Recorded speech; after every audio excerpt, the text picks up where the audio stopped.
அனைவருக்கும் நமஸ்காரம். இன்று சோமவாரத்தில் வில்வாஷ்டகம் பாராயணம் செய்வது உயர் பலனை தரும். இதை சொல்வதாலும் சொல்லி அந்த வில்வம் வைத்து அர்ச்சிப்பதாலும் கோடிக்கணக்கான பிறவிகளில் செய்த பாபங்கள் அழிக்கப்படுகின்றன. இந்த மந்திரத்தை கேட்பதாலேயே 7 பிறவிகளில் செய்த பாபங்கள் நீங்குமாம். மற்ற பிறவிகளிலும் செய்த பாபங்கள் இதை பாராயணம் செய்வதால் அழிக்கப்படுகின்றன. அன்றன்று செய்த பாபங்கள் இரவிலும் பகலிலும் அன்றன்று செய்த பாபங்கள் இதை தரிசிப்பதாலேயே அழியும். இதை மனதால் நினைப்பதாலேயே நொடிப்பொழுதிலும் செய்த பாபங்கள் அப்போது உடன் செய்த பாபங்களும் அழிந்து விடுமாம். இதன் உடன் வைத்திருப்பதாலேயே உடல் ஆரோக்கியமாக இருக்கும், பயம் முற்றிலும் அழியும் அப்படின்னு சொல்லப்பட்டிருக்கு. இதோட பலஸ்ருதியில நம்ம ஸ்தோத்திரத்தை பார்க்கலாம். பில்வ அஷ்டோத்திர சதநாம ஸ்தோத்திரம். ஸ்ரீ கணேஷாய நமஹ.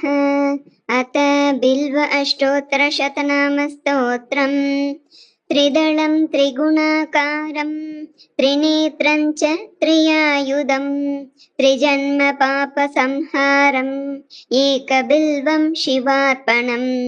त्रिशाकैः बिल्वपत्रैश्च अच्छिद्रैः कोमलैः शुभैः तव पूजां करिष्यामि एकबिल्वं शिवार्पणम् सर्वत्रैलोक्यकर्तारं सर्वत्रैलोक्यपालनं सर्वत्रैलोक्यहर्तारम् एकबिल्वं शिवार्पणम् नागादिराजवलयं नागहारेण भूषितं नागकुण्डलसंयुक्तम् एकबिल्वं शिवार्पणम् अक्षमालाधरं रुद्रं पार्वती प्रियवल्लभं चन्द्रशेखरमीशानम् एकबिल्वं शिवार्पणम् त्रिलोचनं दशभुजं दुर्गादेहार्धधारिणं विभूद्यभ्यर्चितं देवम्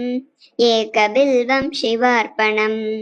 त्रिशूलधारिणं देवं नागाभरणसुन्दरं चन्द्रशेखरमीशानम् एकबिल्वं शिवार्पणम् गङ्गाधराम्बिकानाथं पणिकुण्डलमण्डितं कालकालं गिरीशं च एकबिल्वं शिवार्पणम् शुद्धस्फटिकसङ्काशं शितिकण्ठं कृपानिधिं सर्वेश्वरं सदा शान्तम् एकबिल्वं शिवार्पणम् सच्चिदानन्दरूपं च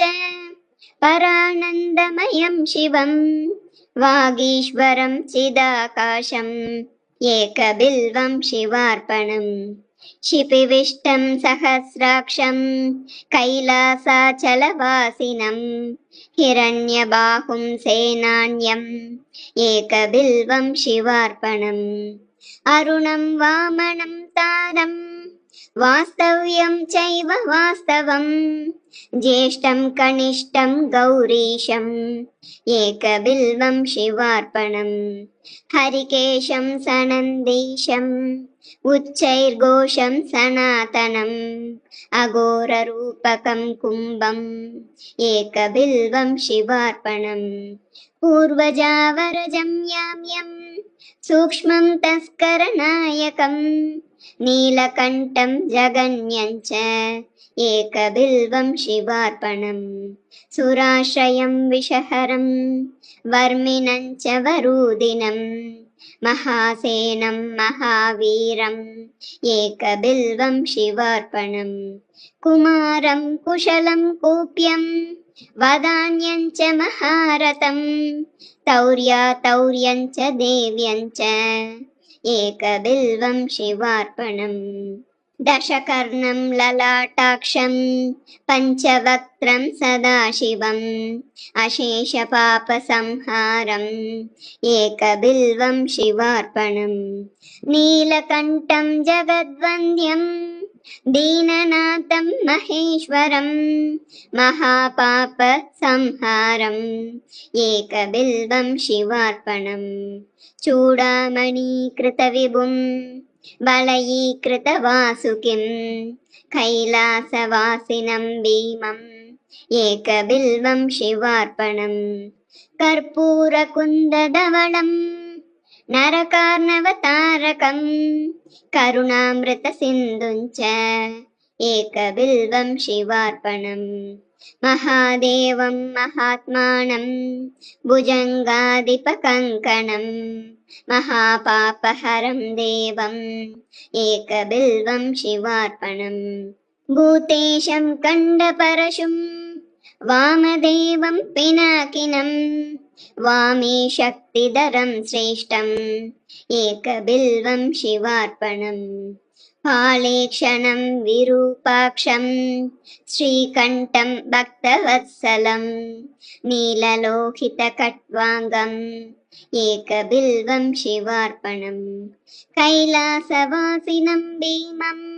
कठोरं त्रिपुरान्तकं वृषाङ्कं वृषभारूढम् एकबिल्वं शिवार्पणम् सामप्रियं सर्वमयं भस्मोद्धूलितविग्रहं मृत्युञ्जयं लोकनाथम् एकबिल्वं शिवार्पणम् दारिद्र्यदुःखहरणं रविचन्द्रानलेक्षणं मृगपाणिं चन्द्रमौलिम् एकबिल्वं शिवार्पणम् सर्वलोकभयाकारं सर्वलोकैकसाक्षिणं निर्मलं निर्गुणाकारम् एकबिल्वं शिवार्पणम् सर्वतत्त्वात्मकं साम्बं सर्वतत्त्वविदूरकं सर्वतत्त्वस्वरूपं च एकबिल्वं शिवार्पणम् सर्वलोकगुरुं स्थाणुं सर्वलोकवरप्रदं सर्वलोकैकनेत्रं च एकबिल्वं शिवार्पणम् मन्मथोद्धरणं शैवं भवभर्गं परात्मकं कमलाप्रियपूज्यं च एकबिल्वं शिवार्पणम् तेजोमयं महाभीमम् उमेशं भस्मलेपनं भवरोगविनाशं च एकबिल्वं शिवार्पणम् स्वर्गापवर्गफलदं रघुनाथवरप्रदं नगराजसुताकान्तम् एकबिल्वं शिवार्पणम् मञ्जीरपादयुगलं शुभलक्षणलक्षितं फणिराजविराजं च एकबिल्वं शिवार्पणम् निरामयं निराधारं निस्सङ्गं निष्प्रपञ्चकं तेजोरूपं महारौद्रम् एकबिल्वं शिवार्पणम् सर्वलोकैकपितरं सर्वलोकैकमातरं सर्वलोकैकनाथं च एकबिल्वं शिवार्पणम् चित्राम्बरं निराभासं वृषभेश्वरवाहनं नीलग्रीवं चतुर्वक्त्रम् एकबिल्वं शिवार्पणम् रत्नकञ्चुकरत्नेशं रत्नकुण्डलमण्डितं नवरत्नकिरीटं च एकबिल्वं शिवार्पणम् दिव्यरत्नाङ्गुलीस्वर्णं कण्ठाभरणभूषितं नानारत्नमणिमयम् एकबिल्वं शिवार्पणम् रत्नाङ्गुलीयविलसत् करशाकानकप्रभं भक्तमानसगेहं च एकबिल्वं शिवार्पणम् वामाङ्गभागविलसत् अम्बिका वीक्षणप्रियं पुण्डरीकनिभाक्षं च एकबिल्वं शिवार्पणम् सम्पूर्णकामदं सौख्यं भक्तेष्टफलकारणं सौभाग्यदं हितकरम् एकबिल्वं शिवार्पणम् नानाशास्त्रगुणोपेतं स्फुरन्मङ्गलविग्रहं विद्याविभेदरहितम् एकबिल्वं शिवार्पणम् अप्रमेयगुणाधारं वेदकृद्रूपविग्रहं धर्माधर्मप्रवृत्तं च एकबिल्वं शिवार्पणम् गौरीविलाससदनं जीवजीवपितामहं कल्पान्तभैरवं शुभ्रम् एकबिल्वं शिवार्पणम् सुखदं सुखनाशं च दुःखदं दुःखनाशनं दुःखावतारं भद्रं च एकबिल्वं शिवार्पणम् सुखरूपं रूपनाशं सर्वधर्मफलप्रदम् अतीन्द्रियं महामायम् एकबिल्वं शिवार्पणम् सर्वपक्षिमृगाकारं सर्वपक्षिमृगाधिपं सर्वपक्षिमृगाधारम् एकबिल्वं शिवार्पणम् जीवाध्यक्षं जीववन्द्यं जीवजीवनरक्षकं जीवकृज्जीवहरणम् एकबिल्वं शिवार्पणम् विश्वात्मानं विश्ववन्द्यं वज्रात्मा वज्रहस्तकं वज्रेशं वज्रभूषं च एकबिल्वं शिवार्पणम् गणाधिपं गणाध्यक्षं प्रलयानलनाशकं जितेन्द्रियं वीरभद्रम् एकबिल्वं शिवार्पणम् त्र्यम्बकं मृडं शूरम् अरिषड्वर्गनाशनं दिगम्बरं क्षोभनाशम् एकबिल्वं शिवार्पणम् कुन्देन्दुशङ्खधवलं भगनेत्रभिदुज्ज्वलं कालाग्निरुद्रं सर्वज्ञम् एकबिल्वं शिवार्पणम् कम्बुग्रीवं कम्बुकण्ठं धैर्यदं धैर्यवर्धकं शार्दूलचर्मवसनम् एकबिल्वं शिवार्पणम् जगदुत्पत्तिहेतुं च जगत्प्रलयकारणं पूर्णानन्दस्वरूपं च एकबिल्वं शिवार्पणम् सर्गकेशं महत्तेजं पुण्यश्रवणकीर्तनं ब्रह्माण्डनायकं तारम् एकबिल्वं शिवार्पणम् मन्दारमूलनिलयं मन्दारकुसुमप्रियं वृन्दारकप्रियतरम् एकबिल्वं शिवार्पणम् महेन्द्रियं महाबाहुं विश्वासपरिपूरकं सुलभासुलभं लभ्यम् एकबिल्वं शिवार्पणम् बीजाधारं बीजरूपं निर्बीजं बीजवृद्धिदं परेशं बीजनाशं च एकबिल्वं शिवार्पणम् युगाकारं युगाधीशं युगकृद्युगनाशनं परेशं बीजनाशं च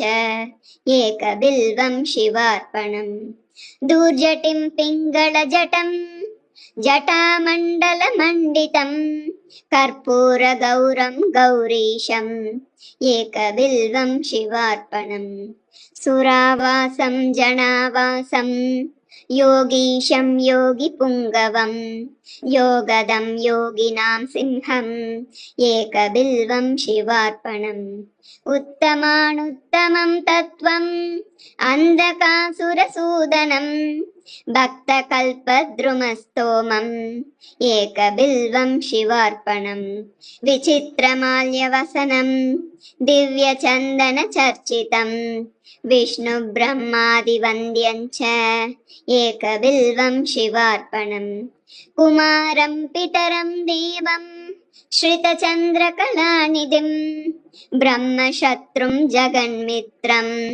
एकबिल्वं शिवार्पणम् लावण्यमधुराकारं करुणारसवारधिं भ्रुवोर्मध्ये सहस्रार्चिम् एकबिल्वं शिवार्पणम् जटाधरं पावकाक्षं वृक्षेशं भूमिनायकं कामदं सर्वदा गम्यम् एकबिल्वं शिवार्पणम् शिवं शान्तम् उमानाथं महाध्यानपरायणं ज्ञानप्रदं कृत्तिवासम् एकबिल्वं शिवार्पणम् वासुक्युरगहारं च लोकानुग्रहकारणं ज्ञानप्रदं कृत्तिवासम् एकबिल्वं शिवार्पणम् शशाङ्कदारिणं भर्गं सर्वलोकैकशङ्करं शुद्धं च शाश्वतं नित्यम् एकबिल्वं शिवार्पणम् शरणागतदीनार्थ परित्राणपरायणम् गम्भीरं च वषट्कारम् एकबिल्वं शिवार्पणम् भोक्तारं भोजनं भोज्यं जेतारं जितमानसं करणं कारणं जिष्णुम् एकबिल्वं शिवार्पणम् क्षेत्रज्ञं क्षेत्रपालं च परार्धैकप्रयोजनं व्योमकेशं भीमवेशम् एकबिल्वं शिवार्पणम् भवज्ञं तरुणोपेतं चोरिष्टं यमनाशनं हिरण्यगर्भं हेमाङ्गम् एकबिल्वं शिवार्पणम् दक्षं चामुण्डजनकं मोक्षदं मोक्षनायकं हिरण्यदं हेमरूपम् एकबिल्वं शिवार्पणम् महाश्मशाननिलयं प्रच्छन्नस्फटिकप्रभं वेदास्यं वेदरूपं च एकबिल्वं शिवार्पणम् स्थिरं धर्मम् उमानाथं ब्रह्मण्यं चाश्रयं विभुं जगन्निवासं प्रथमम् एकबिल्वं शिवार्पणम् रुद्राक्षमालाभरणं रुद्राक्षप्रियवत्सलं रुद्राक्षभक्तसंस्तोमम् एकबिल्वं शिवार्पणम् फणीन्द्रविलसत्कण्ठं भुजङ्गाभरणप्रियं दक्षाध्वरविनाशं च एकबिल्वं शिवार्पणम् नागेन्द्रविलसत्कर्णं महीन्द्रवलयावृतं मुनिवन्द्यं मुनिश्रेष्ठम् एकबिल्वं शिवार्पणम् मृगेन्द्रचर्मवसनं मुनीनाम् एकजीवनं सर्वदेवादिपूज्यं च एकबिल्वं शिवार्पणम् निधनेशं धनाधीशम् अपमृत्युविनाशनम् लिङ्गमूर्तिमलिङ्गात्मम् एकबिल्वं शिवार्पणम् भक्तकल्याणदं व्यस्तं वेदवेदान्तसंस्तुतं कल्पकृत्कल्पनाशं च एकबिल्वं शिवार्पणम् घोरपातकदावाग्निं जन्मकर्म विवर्जितं कपालमालाभरणम् एकबिल्वं शिवार्पणम् मातङ्गचर्मवसनं विराड्रूपविदारकं विष्णुक्रान्तमनन्तं च एकबिल्वं शिवार्पणम् यज्ञकर्मफलाध्यक्षं यज्ञविघ्नविनाशकं यज्ञेशं यज्ञभोक्तारम् एकबिल्वं शिवार्पणम् कालाधीशं त्रिकालज्ञं दुष्टनिग्रहकारकं योगिमानसपूज्यं च एकबिल्वं शिवार्पणम् महोन्नतमहाकायं महोदरमहाभुजं महावक्त्रं महावृद्धम् एकबिल्वं शिवार्पणम् सुनेत्रं सुललाटं च सर्वभीमपराक्रमं महेश्वरं शिवतरम् एकबिल्वं शिवार्पणम् समस्तजगदाधारं समस्तगुणसागरं सत्यं सत्यगुणोपेतम् एकबिल्वं शिवार्पणम् माघकृष्णचतुर्दश्यां पूजार्थं च जगद्गुरोः दुर्लभं सर्वदेवानाम् एकबिल्वं शिवार्पणम् तत्रापि दुर्लभं मन्येत् नभोमासेन्दुवासरे प्रदोषकाले पूजायाम् एकबिल्वं शिवार्पणम् तटाकं धननिक्षेपं ब्रह्मस्थाप्यं शिवालयं कोटिकन्या महादानम् एकबिल्वं शिवार्पणम् दर्शनं बिल्ववृक्षस्य स्पर्शनं पापनाशनम् अघोरपापसंहारम् एकबिल्वं शिवार्पणम् तुलसी बिल्वनिर्गुण्डी जम्बीरामलकं तथा पञ्चबिल्वमिति ख्यातम् एकबिल्वं शिवार्पणम् अखण्डबिल्वपत्रैश्च पूजयेन्नन्दिकेश्वरम् मुच्यते सर्वपापेभ्यः एकबिल्वं शिवार्पणम् सालङ्कृता शतवृत्ता कन्याकोटिसहस्रकम् साम्राज्य पृथ्वीदानं च एकबिल्वं शिवार्पणम् दन्त्यश्वकोटिदानानि अश्वमेधसहस्रकम् सवत्सदेनुदानानि एकबिल्वं शिवार्पणम् चतुर्वेदसहस्राणि भारतादिपुराणकम् साम्राज्य पृथ्वीदानं च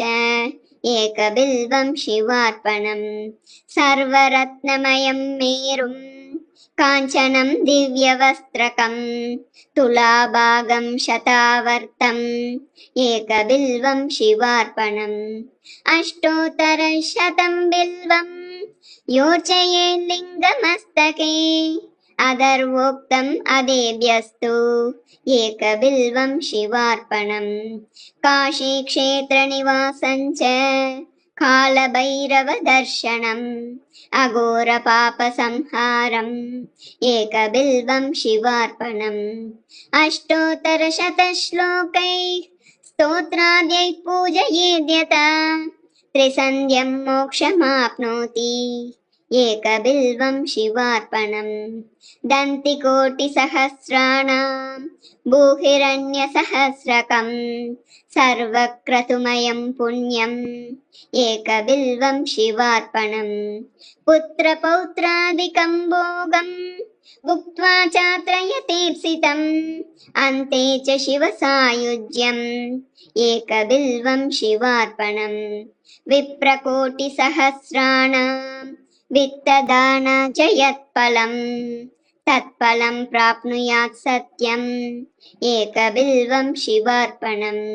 त्वन्नामकीर्तनं तत्त्वं तव पादाम्बुजः पिबेत् जीवन्मुक्तो भवेन्नित्यम् एकबिल्वं शिवार्पणम् अनेकदानफलदम् अनन्तसुकृतादिकम् तीर्थयात्राखिलं पुण्यम् एकबिल्वं शिवार्पणम् त्वं मां पालय सर्वत्र पदध्यानकृतं तव भवनं शाङ्करं नित्यम् एकबिल्वं शिवार्पणम् उमया सहितं देवं सवाहनगणं शिवम् भस्मानुलिप्तसर्वाङ्गम्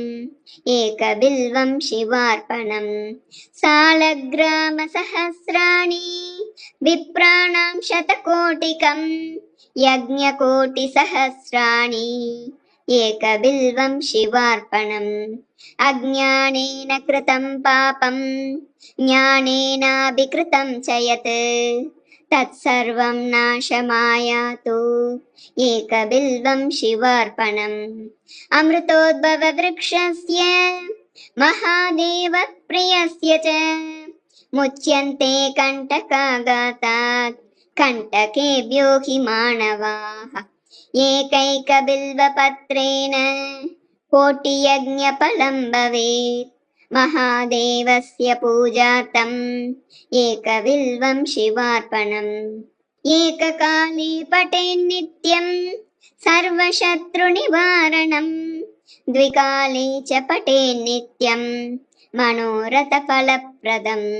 त्रिकाले च पठेन्नित्यम् आयुर्वर्ध्योधनप्रदम् अचिरात् कार्यसिद्धिं च लभते नात्र संशयः एककालं द्विकालं वा त्रिकालं यः पठेत् नरः लक्ष्मीप्रीतिः शिवावासः शिवेन सह मोदते कोटिजन्म कृतं पापम् अर्चनेन विनश्यति सप्तजन्म कृतं पापं श्रवणेन विनश्यति जन्मान्तरकृतं पापं पठनेन विनश्यति दिवारात्रकृतं पापं दर्शनेन विनश्यति क्षणे क्षणे कृतं पापं स्मरणेन विनश्यति पुस्तकं धारये देहि आरोग्यं भयनाशनम् पुस्तकं धारये देहि आरोग्यं भयनाशनम् इति श्रीबिल्वाष्टोत्तरशतनामस्तोत्रम्